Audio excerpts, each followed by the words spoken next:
Categories.com, and I'll be speaking with lead singer guitarist Nick Lanari from the band Summer Years. How you doing today, Nick? I'm doing great. Thanks for having me. Yeah, and can you tell us how long the band's been around? How long the band's been around? Yeah, I mean, just so we get a little bit of history on the band. Yeah, we're like really new actually. Oh, cool. We kind of came from like pieces of other bands. Oh, okay. And we kind of came together, and then we were kind of talking to this label called NC Records. Okay.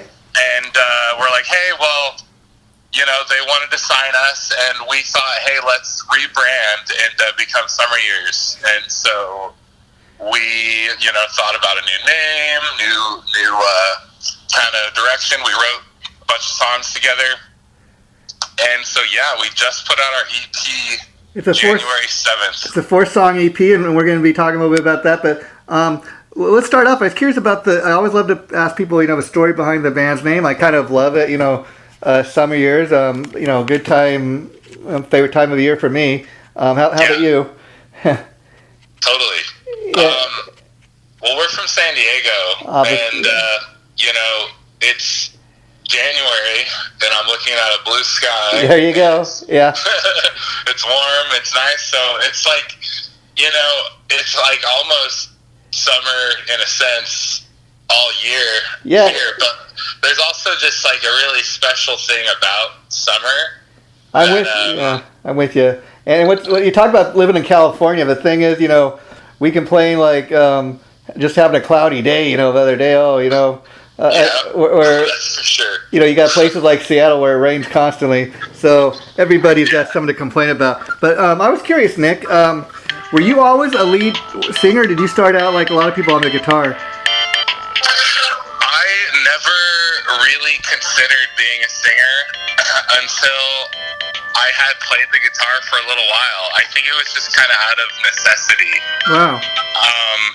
I just wanted to learn the guitar. That was my first, real desire as a musician. I got really into pop-punk music, really into punk music, really into classic rock, when I was a teenager, 13, I started getting into music. And I remember, listening to, Sweet Child of Mine by Guns N' Roses. Wow. Thinking, oh, man, it'd be so cool to play this guitar solo one day. You know what I mean? Yeah. The reason I ask you is because a lot of guys I talk to, they had that story where you start out playing the guitar or a bass or something else and kind of accidentally fell into being a singer, which sounds like you have a similar kind of story. Now, once you made the decision that you were going to become a singer, was it mostly a fact that you were the guy that wrote the songs and you couldn't really envision anybody else singing your songs? You know what? It went like this. I started wanting to perform, and I had a buddy. I was in high school, so sophomore in high school, and we booked a show, and it's like, okay, well, let's learn all these songs, and I didn't even think about it. It was just like, okay, I'm gonna sing now. You know what I mean? There was no one else there. I guess, I know you guys are kind of considered a pop punk band, as you said, and when you're doing punk music, I guess it doesn't necessarily. It's not that important. The vocals aren't necessarily that important as the attitude necessarily. That is for sure. I mean, I think I grew up listening to vocalists who had such a unique sound, like Tom DeLonge, for example. And there's so many others that just it's about the character of their voice. You know what I mean? It's not like they're some vocalist that Simon Cowell is gonna love. No, but they're up there being themselves, and that's the charm. I think The Offspring. You know what I mean? It's that it's Dexter singing when you hear his voice. Oh, no doubt. Yeah. That's great. I grew up on that, and so I think that kind of almost gave me permission to be a vocalist. That kind of informed me on how I would develop as a musician. Yeah, because here's the thing. I got to be honest with you, Nick. I never heard of a band. Like you said, you're fairly new until your publicist, sent me the latest single and video to check out, and I was really impressed. I'm listening kind of with fresh ears, and it's amazing to hear that, you didn't necessarily start out as a singer, because to my ears, you've got a pretty decent voice. And so my next question is, when you went in to record this EP, for example, how surprised were you at how good the vocals were when other people telling you, Nick, great job on the vocals there? You know what? Yeah. This is the truth. I just had to do it for a really long time to kind of step into my your world, my comfortability as a front man. Yeah. And I was in another band called Mainsail for a number of years. I was in a band in high school for a long time. And I just never quit performing. And just, you go into the studio, the very first time you do it, it's hard and it sucks. Yeah, because the funny thing watching the video is not just you, but the whole band. You guys come across as real pros, and guys that have been doing it for years. I mean, yeah. So if that's not the case, you got me fooled. But no, it definitely is the case. Just hours and hours of just working on your instrument and performing. It's like those hours of performing are so paramount, and we've all just played a lot of shows. And you make a good point, especially being the front man. You got a lot of responsibilities. I mean, when people come to a show, all eyes are really, you're the guy they're on, because you're singing the vocals, you're the front man, you're talking to the audience, you're playing the guitar up there. And a lot of guys tell me that's a thing too. Being able to remember all the vocals and the guitar chords to play. I mean, totally. I don't know how you do it, but you do it. At first it's a little uncomfortable. Like, I think back to when I was like 16 and doing it, and then you know what? You keep doing it, and suddenly it becomes like your favorite place in the world to be. Yeah. And you just wouldn't have it any other way, and it's just so fun. And I don't know if how you're going to take this, Nick, but prepping for the interview today, I did listen to the 4-song EP, and I did watch the video. And to me, it's actually a 6-song EP. Oh, okay. So, some reason I only got 4 songs, but anyways, thanks for correcting me there. But no problem. I will say the overall sound to me comes across as like Foo Fighters, Goo Goo Dolls, something like that. Okay, yeah, I can hear some of that in there. Yeah, definitely. And are any of those bands at all influences? Oh, I grew up listening to the Goo Goo Dolls for sure. Since I started to buy CDs of my own. Yeah. And Foo Fighters too. I was a product of the 90s. Yeah. So I got way into all of that, just rock and roll. And I listened to a lot of pop punk music, but a lot of rock music. I got into Queen and stuff like that. But it's funny that you mentioned the Goo Goo Dolls and Foo Fighters, because I think I was so drawn to a great song, whatever it was. Yeah, see, I'm with you. So I would just listen to songs like Iris, of course, and Name, and all of those Goo Goo Doll, just they had great ballads and great up-tempo songs, but it's just if it was a great song, I couldn't get enough of it. Yeah, because I'll tell you, those two bands, Foo Fighters and Goo Goo Dolls, I mean, to me, when I listen to your music, I mean, you can hear the influence, and I don't think that's a bad thing, because that's what you grew up on, as you say, and so it kind of makes sense. And what I love about both those bands is they're two bands that can they got real heavy songs that can hit you over the head, and then they got, like you said, beautiful ballads. Such a wide range, for sure, and yeah.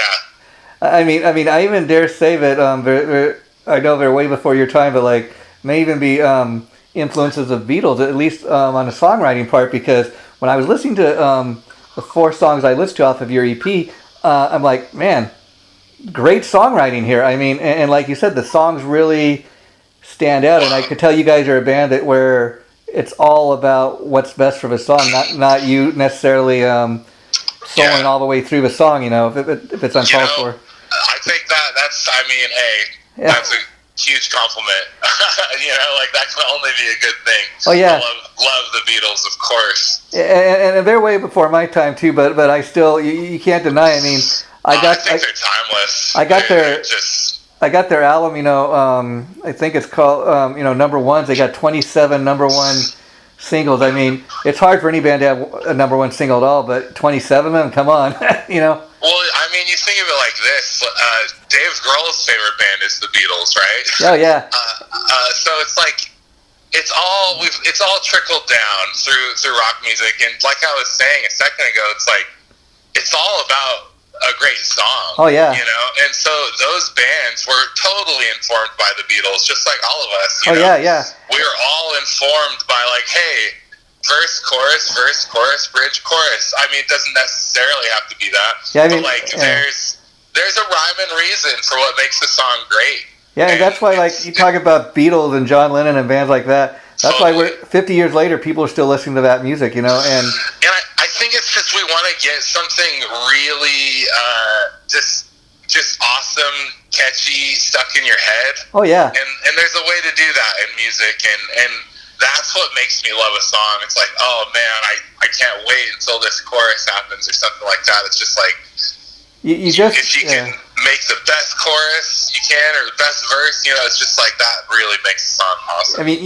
you just can't deny it. I mean, in the sense that, you know, if it's a great song, it's a great song. I mean, I'm a guy that typically, for the most part, listens to hard rock and metal, but I have an appreciation for everything else. I mean, I also... Dude, it's all there, even in hard rock and metal. Yeah, and I find myself listening to stuff like, you know, even in the radio, you know, driving in the car and stuff, you hear Tom Petty and the Eagles, Aerosmith. Oh, yeah. And those are all great songs, you know, great songwriters, like I said, and that's... Exactly. I think the other thing for a lot of us when we're growing up, you know, a lot of our first exposure to music is through our parents, you know, and what they're listening to. Totally.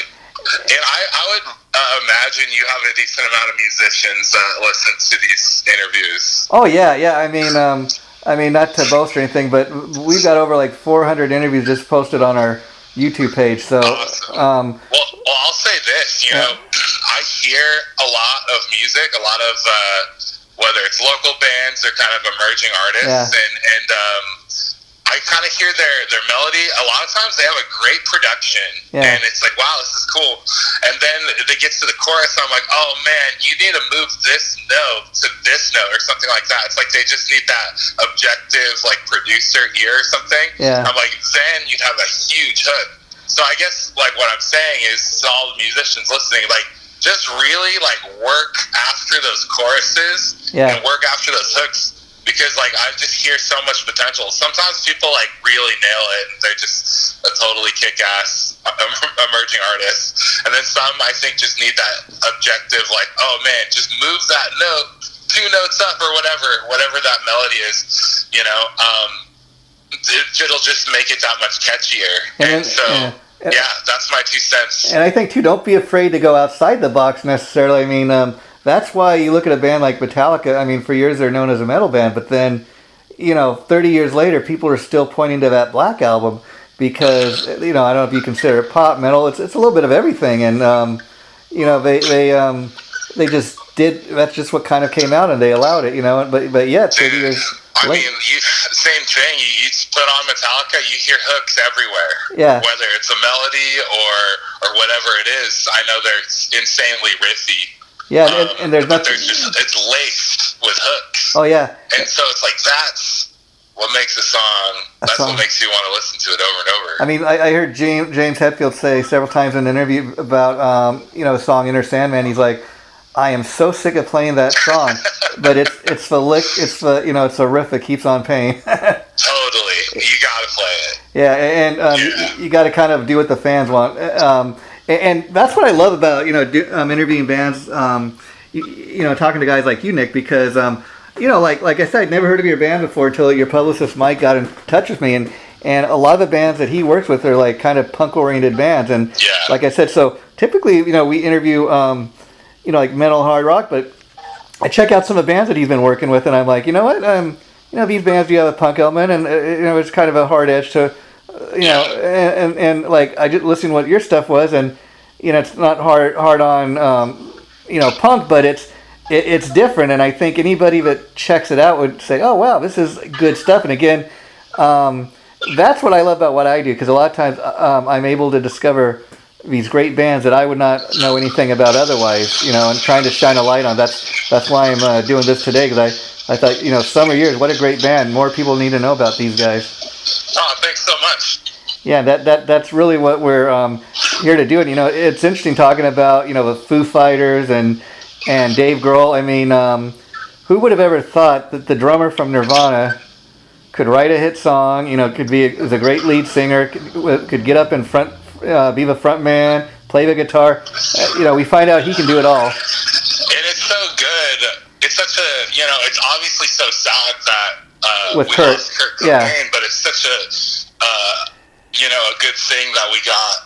Oh yeah, I mean, artists like Dave Grohl to step out and do what he does, you know. And when I look at what he's done, the great thing about his story and his career is he has not just one great legacy, you know, with the band Nirvana, but he's crammed out, you know, 2 legacies.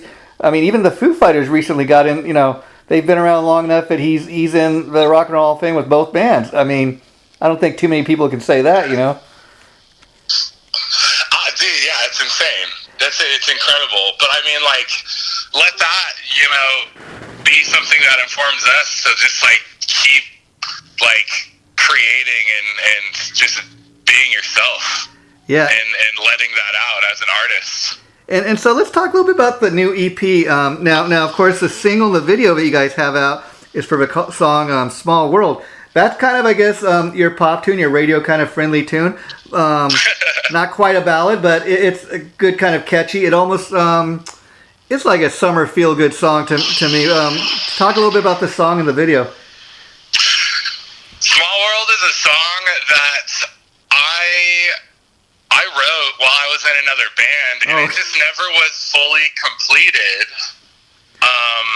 until this project. And so, man, I felt like it's a song I've been waiting to get out there for so long now, and I'm so happy that it's finally out. I love that. We used to play it at shows, and people, it was kind of a crowd favorite, but no one ever had a recording to, you know. Yeah. Now let me ask you, listen to until now. Let me ask, our label, our NC Records, Pat Magnarella, he just really loves that song, and I think, you know, he just wanted to make an awesome video. He did, yeah. To go with it, and we're super happy. It's so different than the video I would have ever thought to make. I had no ideas or anything like that, but I just love that. You know, we brought in this director, his name's Josh, and he just came up with this really rad concept, and it's just so different than anything I could have thought to create. You know, as far as where the video is like outside, kind of, it looks like a nice summery day. It kind of reminded me of the No Rain video for Blind Melon. I don't know if you're familiar with that. I know the song, but I don't know the video. You have to check it out. Yeah, but it's definitely a classic. And also, that's a song I could see like you playing on an acoustic guitar, like doing an acoustic version of. That would be super cool. And now let me ask you, since you said this is a song that you had in another band and you guys never really did it the proper way, did this version come out any different than how you originally heard it in your head? No, it's exactly the same, man. I wrote it on an acoustic guitar. Wow. And brought it to the guys, and we made it into this like full band ballad.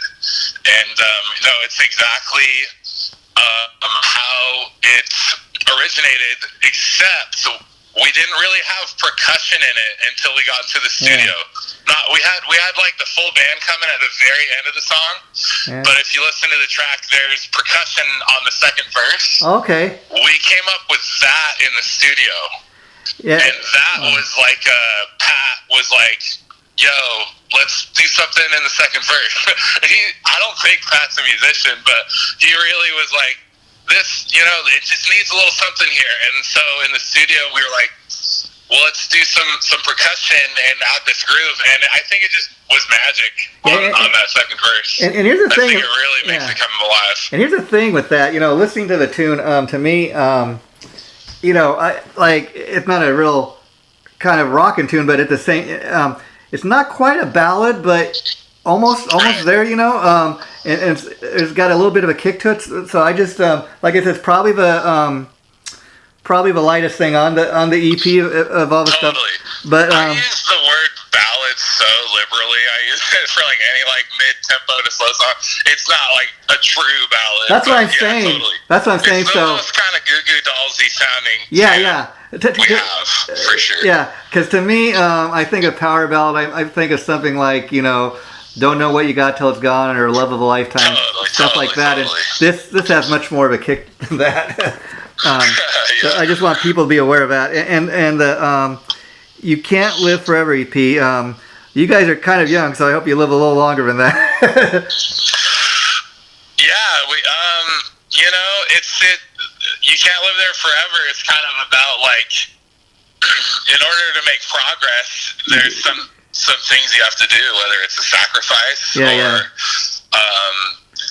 leaving behind some emotions or, some growth. Like, I mean, I think we get into patterns and cycles and we feel trapped in those, and we need to break through those somehow. And that actually comes from the song "This Light."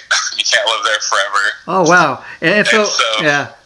So let me ask you, the songwriter, how do you typically write a song? Does it usually start with a guitar riff? Does it usually start with you writing vocals, like based on something like out of something that happened in life to you?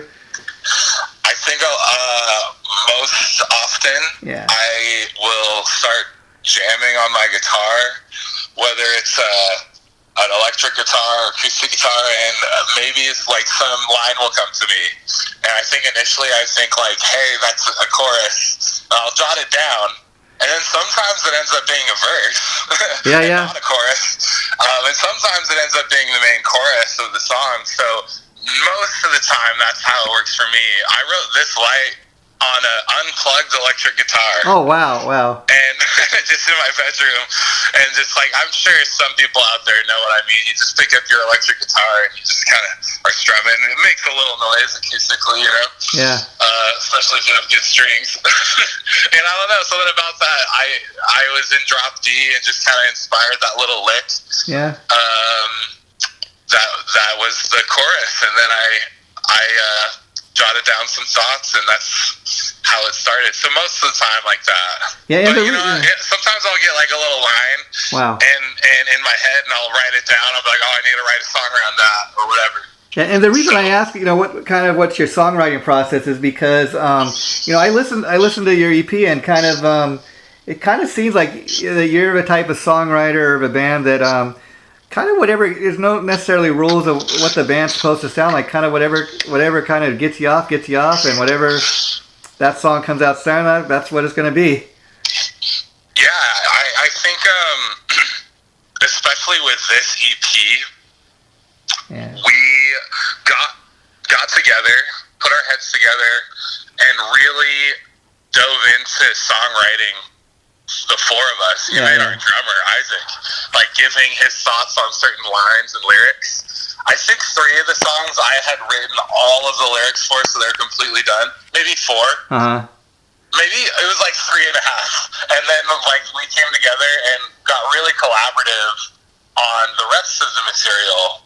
And so for like 2.5 songs, we like.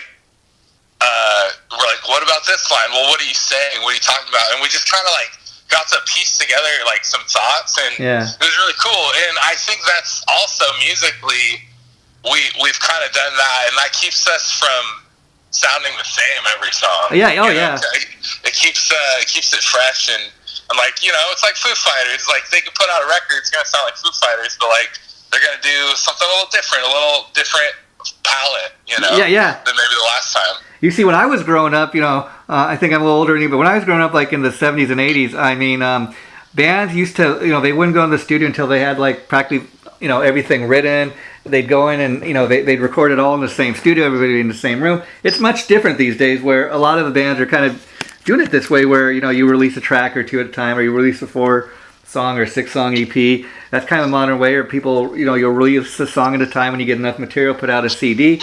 And that way, like you said, kind of you can, whatever, it doesn't have to all sound the same. Back when I was growing up, like they put out something like Kiss Destroyer.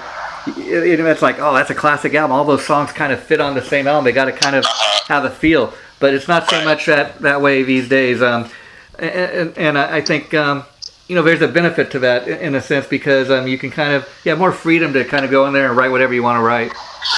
Yeah, I think that is definitely something about the way we're making music now is artists, I feel like, aren't so attached to their genre in a positive way, you know?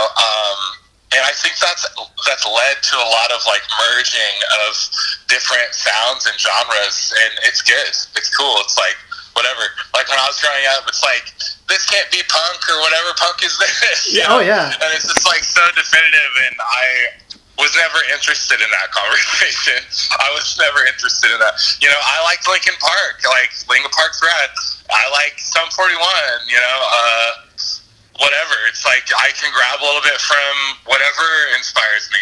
I grew up listening to Switchfoot a lot, and they're just a fantastic rock songwriting band, and it's like, yeah, it's like, I don't know, we're not so limited these days, but yeah. I've always written songs, you know, and you get a couple, and then they end up being an EP. Yeah, did you ever get into any old school punk bands like, you know, the Ramones? Oh, absolutely. Yeah, the Ramones are incredible. Social Distortion and all that. That punk band. But yeah, like the Clash. Oh yeah. And of course, the Sex Pistols, the Ramones and Sex Pistols are like godfathers of punk rock. And I gotta say, another godfather, probably of ultimate punk, would have to be Iggy Pop if you go back that far. Totally. I mean, they call him like proto-punk or whatever, but like for sure. I mean, he was. You know. I mean, Iggy Pop like even predates you know, Alice Cooper. I mean, he was up there on stage cutting his chest. You know. And it's awesome. Yeah, that's the ultimate punk. Like, I think that ethos finds its way into so much music. I mean, like, in my opinion, like, all my favorite kind of music has punk influence.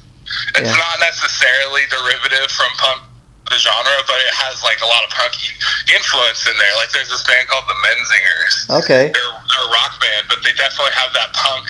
They're on Epitaph, I think. Okay. And they're totally a punk band in my mind, and all intents and purposes. They don't sound like Black Flag. You know? Yeah. They don't sound hardcore or whatever, which is probably what a lot of people think of when they hear the word punk. Which is whatever. But like to me, I'm like, oh yeah, like that's punk, dude. Like it's in there. Well, you know, there. You know, just having this conversation right now, I mean, you prove that, you know, there's kind of an old school of punk and there's a new school, which you're a part of, and I think there's room for everything. I also think, you know, the more kind of what's now considered even a classic punk band, Green Day.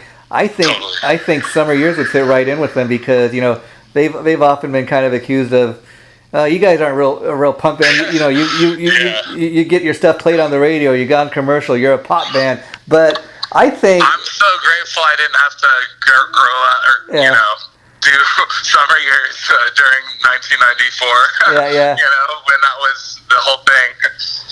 Yeah, but, I mean, they still get slack for that, but more power to them. You know, they're still around doing it. Yeah. I mean, hey, they just they forged a way, really. I mean, punk, it's funny that, it's ironic that people were doing that, calling Green Day so out you're not punk rock, because, like, they came up through Gilman and they, like, inspired the whole wave of, like, the punk rock takeover, like, with Warped Tour and Goldfinger and Blink, and after Nirvana was over, like, Green Day, like, kind of took that the punk ethos and made it into, man, punk is now the biggest thing in the world. It's like, they just shined a huge light on punk rock, so it's so ironic to me. And another song I really love on this new EP you guys put out is the song Blue Skies. Talk a little bit about that. Yeah, Blue Skies is a fast, in-your-face pop punk song. Oh, yeah. It's, I think it's about, like, you know, the first line is blue skies on horizons. Oh, okay, yeah. Feeling like myself again. You know what I mean? Yeah. That really encompasses it. It's like nothing's holding me back, you know, like I'm set free to be myself. I'm like, just, yeah. And I think the song I really love the best on this is Not Letting Go. I mean, that could be taken a couple ways. I mean, like, what's it about to you? Because I listen and kind of think, you know, that's about somebody, you either not letting go of somebody they really, really love, or like holding on to a memory, maybe. Yeah. But just, man, not letting go to me. I love hearing like other, like how you interpret it, because that's cool to me. And like Blue Sky, same thing. Like I love hearing other people's interpretations, but not letting go is pretty much. I'm not gonna, for lack of a better word, like give up or sell out on my dream. Oh, good, yeah, Everyone thinks I'm wasting my time, and I'll never go far with the songs that I write. It's like no one ever said that to me directly, but they might say it in their actions or how they talk to me about what, like my dreams. Like, what do you do? I'm in a band. It's like, okay, it's like head nod, like cool. Yeah, you ever get anybody in your life like kind of give you that attitude of, hey rock star, hey, have you made your $1 million yet? Or I mean, right, like that was ever the goal, Yeah. It's such a, like my career, my path in this life is such a weird thing to try to explain to people. It's like, look, I'd be doing this whether, there's millions of people listening or, one person listening. I'd be doing this. You know what that tells me about you, though? It tells me that you got a passion for what you do. And like you said, you got a dream. Everybody needs to have a dream, because that's so often why people, you see them getting depressed about stuff. Maybe they don't really have anything going in their life, or they don't have anything that they're really truly passionate about. Whereas, you can hear the passion when you talk about your band and your music, all through this interview as I'm talking. And the thing is, like I can tell it means something to you. And when I listen to what I want people to know is they should go out and listen to get their hands on this new EP, which again is called You Can't Live Forever. And they say people often have their whole lives to write their debut album or whatever.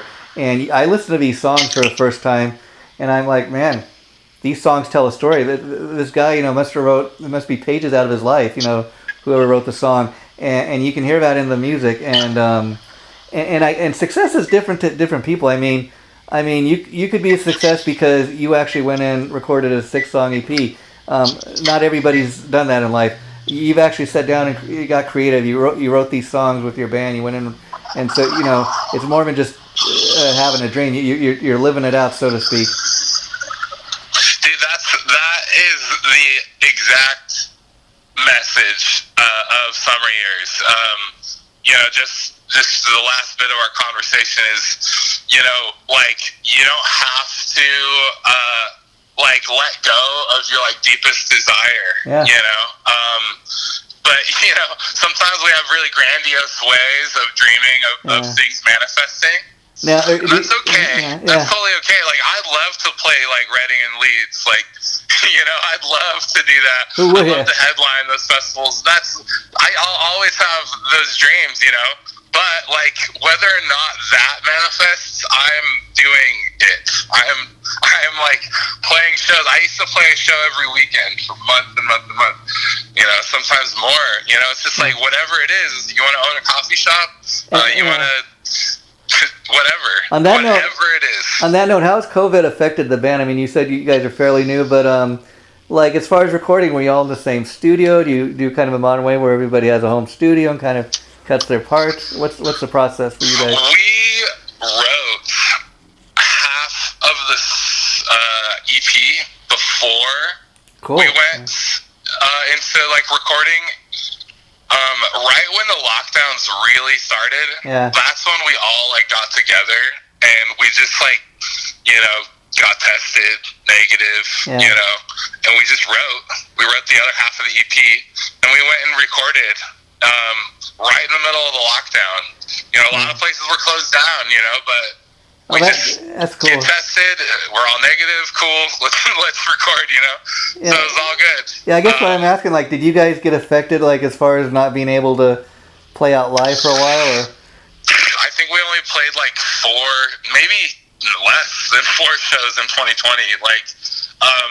We definitely did. We couldn't tour, we couldn't, do a lot of stuff that we like to do. And 2021 we only played like 5 shows or something like that. Well, you still put out that this great new EP, and that's the thing. I talked to a lot of guys, and maybe they weren't able to do shows, but I talked to this one guy who's like in 3 different bands. He said, "Man, I've got my next 4 or 5 albums already in the can." Right, yeah. Which is great. Yeah, it's there's a silver lining as cruddy as a situation it puts all of us in. Yeah. Some people, I think, musicians specifically, are doing their best work. Oh yeah, because it's totally given them the ability to get other stuff off the table and like just create. I mean, it also kind of probably made us all realize for the first time, I know in my life, that I couldn't believe for like a whole year of my life, not being able to go to a movie theater, not being able to go to a lot of places. I mean, I used to, just to have some fun, would go to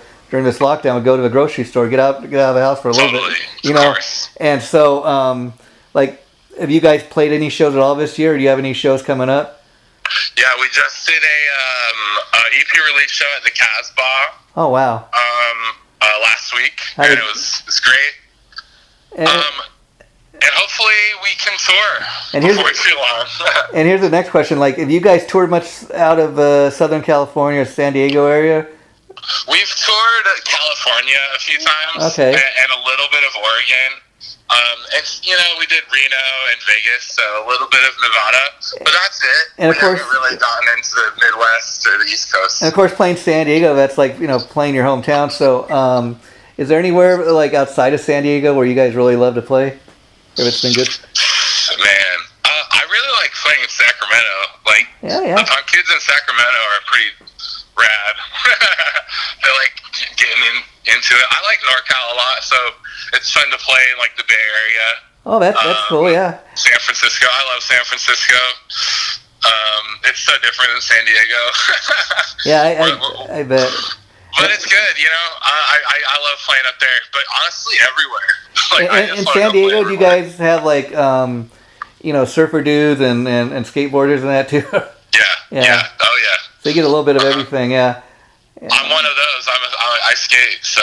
Yeah, you look like you do. I was looking at your Facebook page. That's cool. And so, as far as the EP now, can people get that just digitally, or are there physical copies available? There are no physical copies right now, but there probably will be before too long. Yeah, and I got to tell you, Nick. Like I said, I've been really impressed with the songs I've heard from you guys so far, and I really urge people to kind of go and where's the best place, if they do want to kind of download these songs or the entire EP, where should they go for that? You know what? That's a great question. I have no idea if it's available for purchase. I'm sure it is somewhere. Yeah. Maybe go to ncrecords.com. I think that's the website. Yeah. And I got to tell you, great band, great songs, and here's the thing, Nick, is only thing I can really my only really complaint is it's only a 6-song EP, but I kind of understand why you guys had to do that. I mean, so I guess that's the kind of final question for the day is, you guys working towards a full length, or are you just going to continue kind of releasing, the songs like you've been doing? Next thing is a full length album. And the reason is just because I want to make one. Yeah, see, we're writing. Yeah, that's like I said, my only complaint. I loved all the stuff I heard. 6 songs, but you know what? There are 6 great songs. So you leave your audience wanting more, and I think that's the point. Thank you so much. That means a lot to me. And when you put out the full length, here's the question: will they be all new songs, or will some of these songs appear on the full length? All brand new songs. I love that even more. So never been written or recorded. So I'm working on them right now. And so, do you think there'll be another video or something down the line from this EP, or you're not sure yet? I'd say maybe. And I'm just kind of putting it all out there so people know where they can go. But do you have T-shirts or any merchandise if people want to purchase anything from a band? Yeah, if you hit up our Instagram, Summer Years Rock. You can hit us up on there. We can get a shirt to you. We only have one design right now, but maybe by the time this comes out, we'll actually have a couple more because I'm working on that. I used to, in my old bands, I had like 5 designs. So I'll get some rad designs. We have really comfy, like nice merch. So if you like merch, hit us up on Instagram. We have a website, summeryears.com. And yeah, just hit us up.